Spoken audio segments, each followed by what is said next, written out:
السلام عليكم ورحمة الله وبركاته. ازيكم حبايبي؟ عاملين ايه؟ يا رب يكون كلكم بألف خير. جمعة مباركة عليكم وعلينا وعلى الجميع. ما تنسوش تدعوا لإخواتنا في فلسطين ان ربنا ينصرهم يا رب، ربنا ينصرهم بإذن الله. بقى على الفيديو بتاع مدام هناء.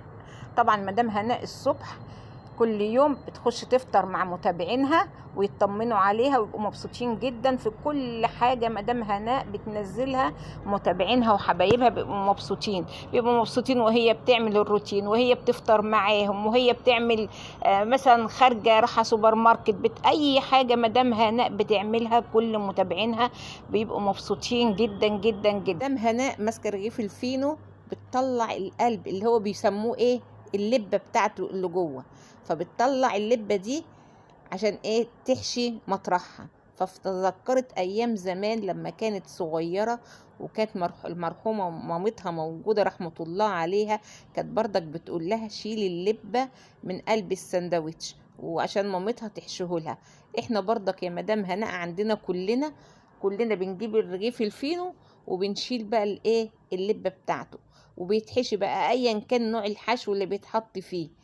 بس عندنا الكل عندنا بيشيل بردك اللبة بتاعت الرغيف الفينو. فمدام هناء بردك طلعت ايه بتفكرنا وتقول لنا مدام قصدي الدكتورة رباب جوزها الأستاذ أحمد في المستشفى بيعمل عملية، فطالبة من حبايبها وكل متابعينها ان هم يدعوا للأستاذ أحمد ان يرجع بيته ولمراته بألف سلامة.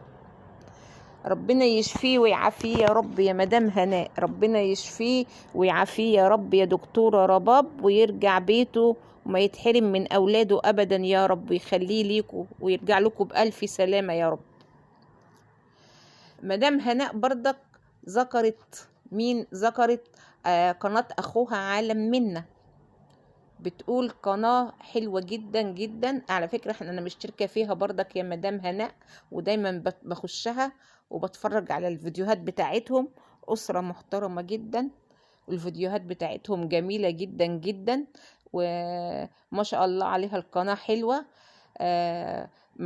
زوجة أخوكي ما شاء الله عليها في عمايل الأكل. وطبعا قناة عالم منا قناة حلوة جدا جدا صراحة. أنا يعني حتى مرات أخوك في استقبالها لإخوات جوزها ما شاء الله عليها، يعني صراحة القناة حلوة جدا جدا جدا. ربنا يبارك لك في أخواتك يا رب يا مدام هناء، ربنا يبارك لك فيهم. طبعا مدام هناء برضك يعني بتجهز بقى لرمضان، فطبعا جايبه العلب بتاعه رمضان عشان تحط فيها مثلا مكرونه، تحط فيها رز، تحط فيها شعريه. صراحه العلب بتبقى حلوه جدا جدا يا مدام هناء، احسن بكتير بكتير من انها تحط في اكياس. ما بتحط في العلبه بتبقى محفوظه، مفيش اي حاجه لا قدر الله اي حاجه تروح لها، تفضل العلبه كده نظيفه بالحاجه. وغير كده لما بتحط في كيس اصلا ممكن تندلق، لكن في العلبة بتفضل محتفظة بيها وتفضل الحاجة نظيفة فيها. طبعا كمان مدام كل سنة وانت طيبة يا مدام هناء، ان شاء الله يجي رمضان علينا كلنا بألف خير يا رب. طبعا ذكرت كمان قناة اختنا مغتربة في ألمانيا، اختنا ندى، ان ندى دايما تتصل بمدام هناء وتقول لها انا مقصره معاكي انا يعني كده. فمدام هناء بتقول لها لا طبعا مدام انت مش مقصره معايا ولا حاجه، لاني طبعا مدام هناء دايما تقول لها انت كتر خيرك، عندك ظروفك، عندك اولادك، فكتر خيرك انت مش مقصره معايا خالص يا ندى. ربنا يخليكم لبعض يا رب يا مدام هناء. مدام هناء بتعامل شنا، بحس ان هي بتعامل بني ادمه معاها، مش بتعامل قطه. بحس كده تقول لها يا جنى انا حاجه اضربك قلمين على وشك يا بنت. فبحس ان هي بتعتبر شنا دي بتعتبرها بنتي ليها. فصراحه ربنا يخليها لك يا رب يا مدام هناء، ربنا يخليها لك يا رب. صراحة شكلها ظريف صراحة قطة شكلها ظريف، ربنا يبارك لك فيها هي ويلي يا رب مدام هناء. وإن شاء الله بإذن الله فيروز إن شاء الله ربنا يكرمها ويرزقها بابن الحلال. وإن شاء الله ياسمين إن شاء الله عن قريب تخليكي تيتا، تخليكي تيتا هناء بإذن الله. فمدام هناء بتقول إن هي جاية مصر قريب، جاية مصر قريب، والزيارة بتاعتها لمصر دي هتعمل فيها تحديات. هتعملها مع مين؟ مع قناة كبيرة جدا. مدام هناء هتعمل تحديات مع قناة كبيرة جدا. طبعا ممكن التحديات دي ممكن احتمال يكون تحديات عن الأكل يعني. فمدام هناء بتقول إن هي وهي سايقة بتشغل القرآن الكريم، ففي بعض الآيات كده بتخلي جسمها يقشعر مهما شغلتها مرة واثنين وثلاثة وعينها بتبكي. طبعا بتبكي من خشية الله، وبتبكي من عظمة ربنا. ويعني شوفي ربنا يعني ما بيعملش حاجة وحشة لحد أبدا. يعني احنا في اللحظة دي ما يكون عندنا حاجة مزعلانا بنحس ان ربنا يعني عمل لنا الحاجة الوحشة دي ليه. ما بنعرفش ان ربنا عمل لنا الحاجة دي لان فيها خير لينا، بس احنا ما بنحسش بالخير اللي ربنا جايبه لنا ده غير بعدين. بنعرف بعدين موضوع ما بيتحل والموضوع بينتهي بنعرف ان ربنا جايب لنا خير، صح؟ احنا ما بنعرفش الحاجة، بنقعد زعلانين وليه حصل لنا كده وليه وليه وليه وليه، وبعد كده نحمد ربنا ونقول الحمد لله الحمد لله الحمد والشكر لله ان حصل كده. فمدام هناء برضك بتحمد ربنا وبتشكره، بتمثل بالحادثة اللي حصلت لها. هي بتقولك احداث كتيرة حصلت لها، فهي بتمثل بحدث الحادثة اللي حصلت لها. الحادثة اللي حصلت لها ان هي ايام ما كانت بتشتغل عند ست فرنسية وهي ماشية، وهي يعني حصلت لها حادثة يعني. فطبعا دي قعدتها سنة في البيت. فمدام هناء بتقول الحادثة دي طبعا كانت ساعتها مدام هناء زعلانة وخايفة وقلقانة بعد ما الناس اتعودوا عليها وعرفوها وبقى يجيبوها تشتغل عندهم وبتشتغل بالساعات. وهي بتقول اصلا ان هي بقت تشتغل يعني ساعات اكتر واكتر. ليه؟ عشان تقدر تربي عيالها وتصرف عليهم وتعيشهم احلى عيشة.